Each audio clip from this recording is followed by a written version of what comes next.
Welcome to the Ghost Show online, my fiends, booze, and ghouls. Your hosts, Seika Groves, Rachel Benter, and Ian Russell will discuss all things paranormal. Prepare to be afraid.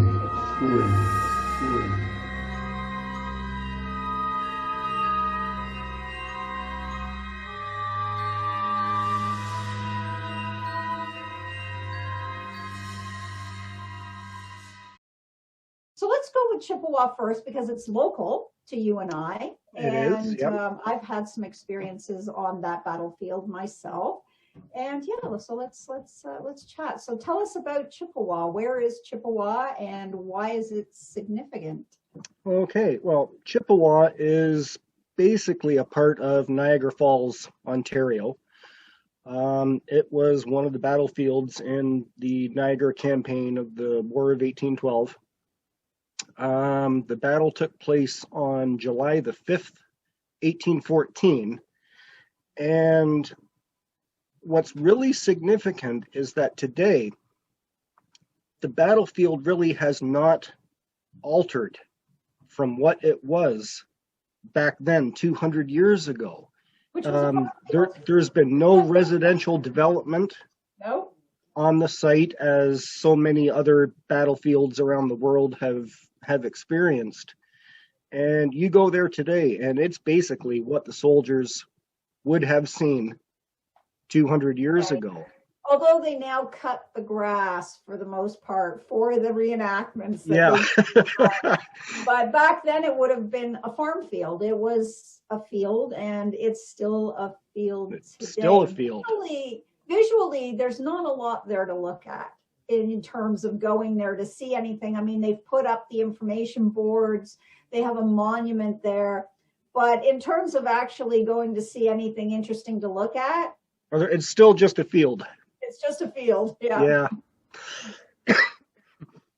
But for the battle, if you can, if you know a little bit about the battle itself. Of course, War of 1812 between the Americans and the British. The Americans attacked, and the British weren't too organized, overly worried about it. They were organized, but they weren't worried, because what happened was the Americans, instead of wearing their traditional blue uniforms, for whatever reason, they were dressed in a gray uniform. Mm-hmm. Not to be confused with the American Civil War, where the Confederates were dressed in grays. But for whatever reason, the attacking assault force at Chippewa was wearing gray, and the British commanders thought, well, this isn't because they're not wearing blues, they thought, well, this isn't a very well-trained militia group. This isn't the main attack force. And so they were kind of lax. Well, they found out really quickly that this American force was, in fact, the elite group of troops making the attack. And there were about 2,000 troops on each side. It did end up in an American victory. Yes. For that site. Yeah. And as I say, the site has not changed really since then. You go there, as we say, you're looking at a field. But what happened is the troops that fell on both sides, American and British, are buried there in that field. Right, yes.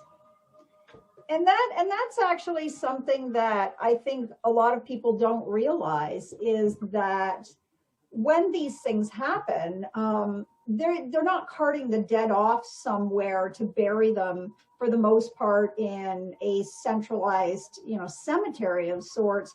It's very roughshod, and so they're digging large trench burials and throwing in as many bodies as they possibly can into one pit covering it over and moving on to the next if they need be. Have you done investigation there? Have you gone there and used tools and instruments, and Yeah. what were your results? Yeah. Well, we used our various pieces of equipment, communication equipment. Right. And interesting, Trudy was asking, can you tell me what my name is? And sure enough, her name came through the spirit box. So then I asked, what side did you fight for? Did you fight for the Americans, or did you fight for the British? And we got 2 responses that both said American. Oh, interesting. Which is really cool. I find it interesting because when I was down there, there was that ceremony. I've been there a few times. I've had a few incidences where I've heard people speaking, and sometimes they're not really forthcoming with all of the information. But I'm using this as opposed to a piece of equipment, and so I've had a couple of times where I've had people come forward. I've felt certain things, like I felt like I was shot. I could feel where I was shot sometimes. And one of them that I remember quite vividly was being shot in the lower back on my right-hand side, which I found interesting because that means that soldier was moving away from the other soldiers. So were they running away? I don't know, right? And again, we don't put ourselves in these situations, and but I could distinctly feel that sort of penetration of the shot in my lower back on my right hand side, and whether or not that person had just happened to get themselves in a situation where they were surrounded perhaps by American. This was a British soldier. Militia actually is what they told me. So they weren't a soldier per se. They were part of the militia. Mm-hmm. They weren't really trained well. These are just guys that they would call up in the local community. Right. And so they didn't have the training of the soldiers. So, I would tend to think that anybody like myself or yourself or anything, you get in a situation, you're not trained to handle, you're going to run, right? You're going to run away, at least, but I sort of find that interesting because we often don't hear about those things when they tell the stories, right? When we hear the historical stories, they don't talk about the militia very often. They get lumped into the British foot soldier, the actual, the actual troop. And they don't get mentioned, but I think so many of them were ill prepared for this, and especially at Chippewa. So that was one incident that I had there. I also had once we had stopped there. It was a really, really hot summer afternoon. I remember it was like August, and it was one of those days where it was super hot and really humid. And we pulled in and we just thought, we'll just take a little break and we'll go for a walk. And it was like you get out of the car and you start walking and you're like, why did I think about doing Well, that's exactly what it was like when we were there. It was one of those scorching, humid days. Yeah. Because it's really open there. There's no trees, right? So you're kind of out there and you're walking along. But it was interesting, too, because sometimes those things just happen for a reason. And I know that day I happened to be walking and we parked in, you come in, there's the building there. And we had parked just along the lane there. There was nobody else there. And we walked across and we walked over to the monument at that point. And it was like the hottest day and there was no breeze that day. It was just so hot. And of course, I love to wear black. So I'm probably I was wearing black that day because I usually join the club, yeah. Yeah, and and I'm walking across and I'm sweating. It's like beads of sweat, and it's not exactly like it's a far walk. What is it, like a minute from the path to the monument? Oh yeah, I'm pouring sweat at this point. It's so hot, and I'm thinking, what are we doing?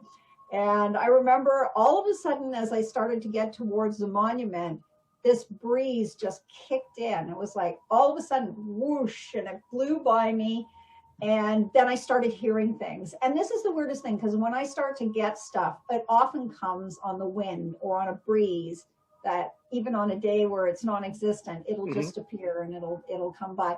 So I remember hearing a number of voices and just sort of overall chaos, and then it disappeared. It was just like, I heard it, it passed me as if I walked through it. You know, I was walking through something, but no sooner did I walk through it, did it just dissipate again.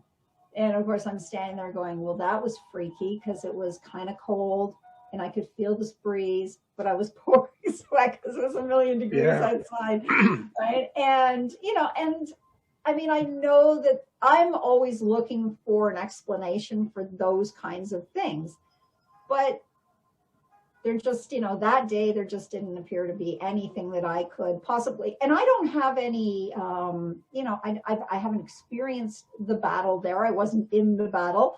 I don't know a lot about it, but it was sort of like that window, as if you were to walk through, let's say, a movie set for a second. You know, you're just kind of moving through, and then suddenly there's nothing. It's just back to the field again. So there's definitely energy held, you know, retained in the earth when these kinds of situations and events happen. I mean, I think that everything that's there, the trees, the earth, rocks, all of that retain that vibration and residual energy. Yeah, the residual energy, and it can remain for forever, or hundreds of years anyways, or unless the landscape has been altered drastically. And even then, sometimes you might still have some retention of it. But I find Chippewa one of those places where, you know, I can walk through and I still feel kind of that reverberation. Now, when you're that close to the road there, because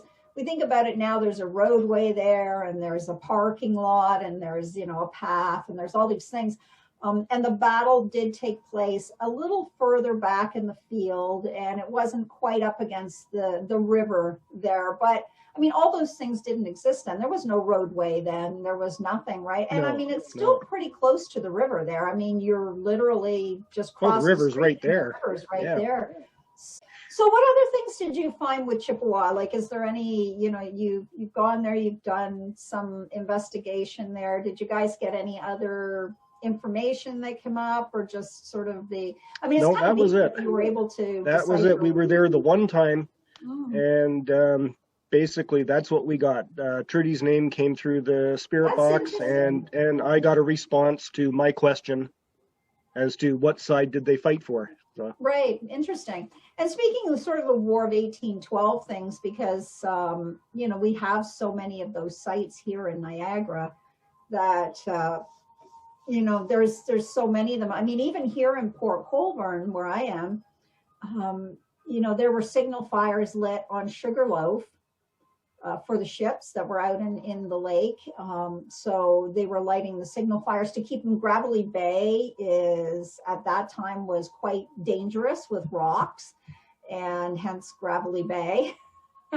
But also too, you know, there was a small settlement here, Sugarloaf, already, with loyalists who had started coming in the 1700s.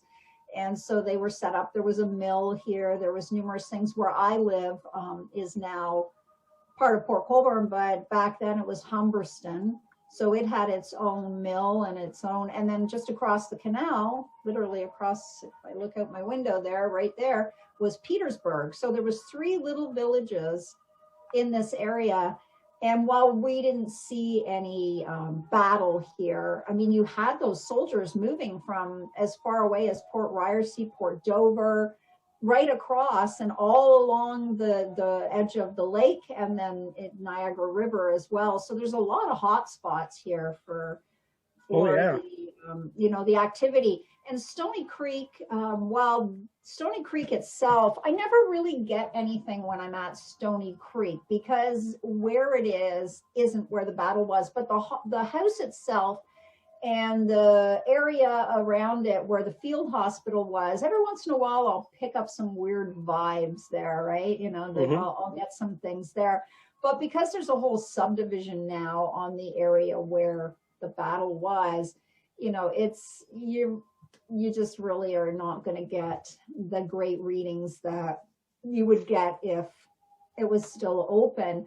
Speaking of 1812 too, I've had a couple of experiences at Fort Mississauga, which was after the fact, but I've had a couple of things there. I've had Fort George for sure, Fort Erie, definitely. Actually, Fort Erie was a really funny one. I'll have to tell you about Fort Erie because I've gone there numerous times. We take place in the reenactment there. We're vendors, so we're merchants. We don't actually go out in the battlefield. But I've had a couple of experiences there. One of them was prior to ever doing that.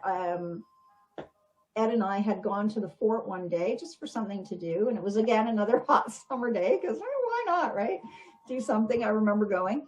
And just outside of the wall, I mean, there's stories there you get of the haunting of the officer who, you know, lost his head. Oh yeah, one guy lost his head, the other lost his arms. Yeah. Yeah, you know, in the I think that was in the blast though. That was I can't recall exactly what happened with that one. But the interesting thing is that we were inside and we were just up in one of the areas overlooking where they do the battle now in the field there, and I started to get these strange images of soldiers. Except not there. It was about a kilometer or so down the road in the other direction, and I could see these soldiers, but it was weird because I could see them, they were all lying down. And I was like, oh, that's kind of weird. And, you know, then somebody at the fort there was saying, oh, well, there's these soldiers buried over here. And I'm like, no, they're not here. I said, they're down the road over there. And I remember saying that, and I'm going, I'm not quite sure exactly where, but, you know, we'll have to take a drive and see if I can scope it out. But it's down there. I can, in my mind's eye, I can actually see it from where I am, but there's no houses there. It's just, you know, it's just the area. Because also about a kilometer down the road, that's where Snake Hill was. Again, right. Well, which was a field hospital. Thing, yeah. And when that was being developed, some guy was building his house. Well, in the basement, and found that, and that's the funny thing, because that's a kind of, when I heard that, I was like, see, I told you. Yeah, and they uncovered these skeletons of these bodies. I think there was 12 of them. 28 or something. Yeah, I know there was like 12 soldiers within his foundation or something. Yeah, and I'm sure that's what I saw was when I was seeing this. It was maybe just a kilometer away, right? And I could see this like area where people were laid out, and it looked very much like, you know, they were dead. But it wasn't laid out like a cemetery. It was just, you know, quick plots. People were buried, and it was rather shallow too. Like, you know, in terms of now, it would be probably 6 or 8 feet down, but then the topography was different, so it was probably only about 4 feet in. Yeah, so it was kind of an interesting thing, because as I heard, you know, like a year or so later, this guy had discovered these bodies, and I was like, you know, just validates the, you know, the fact that I had pictured this in my mind's eye while I was at the fort, and I could see this beyond and that. But yeah, I mean, you know, it's an interesting story of this area especially. And if you are looking for, you know, sort of haunted places, the area itself, all the way along the shores of Lake Erie.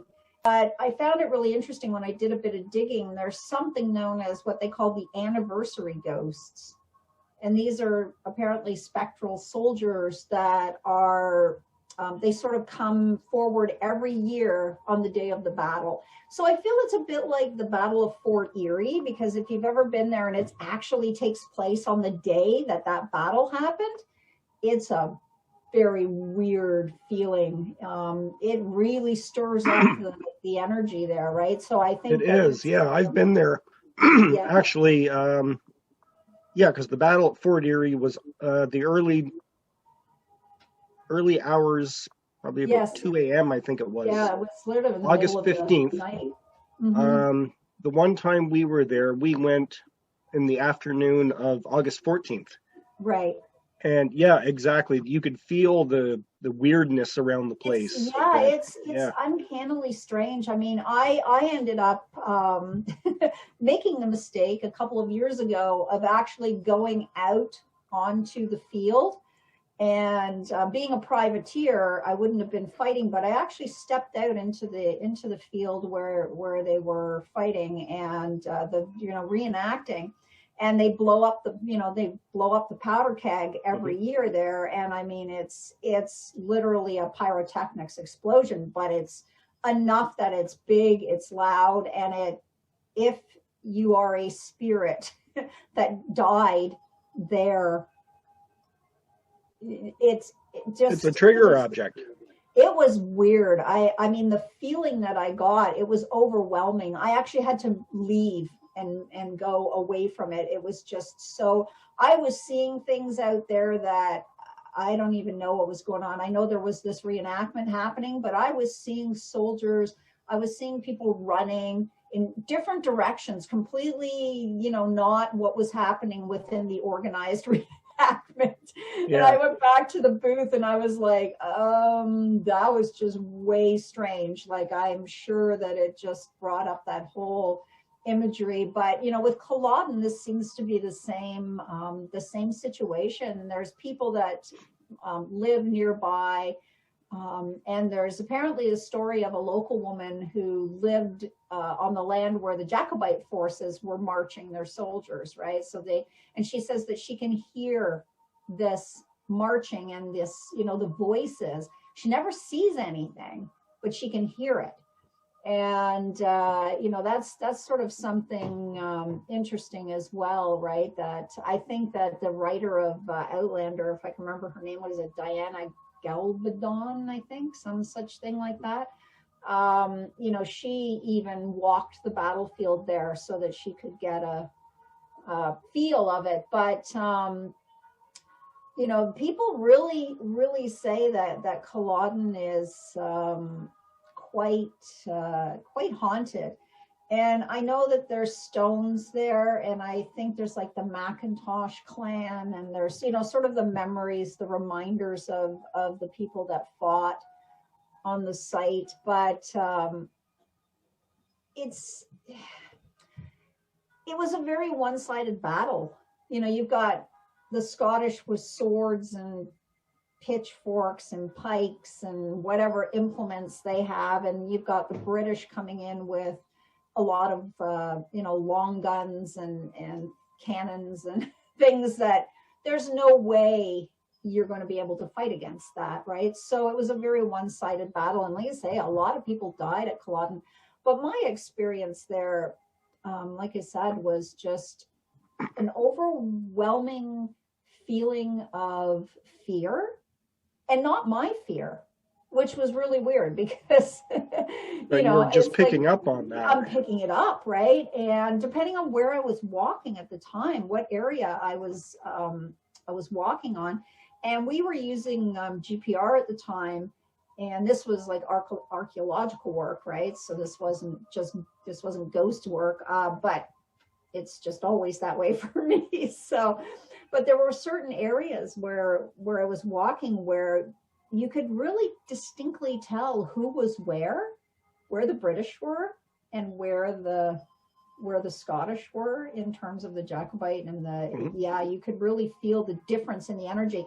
But there was so much fear in this one area that it was overwhelming. Like, I felt like I wanted to run, just get out of there. And it's really hard to explain that to people that you're working with.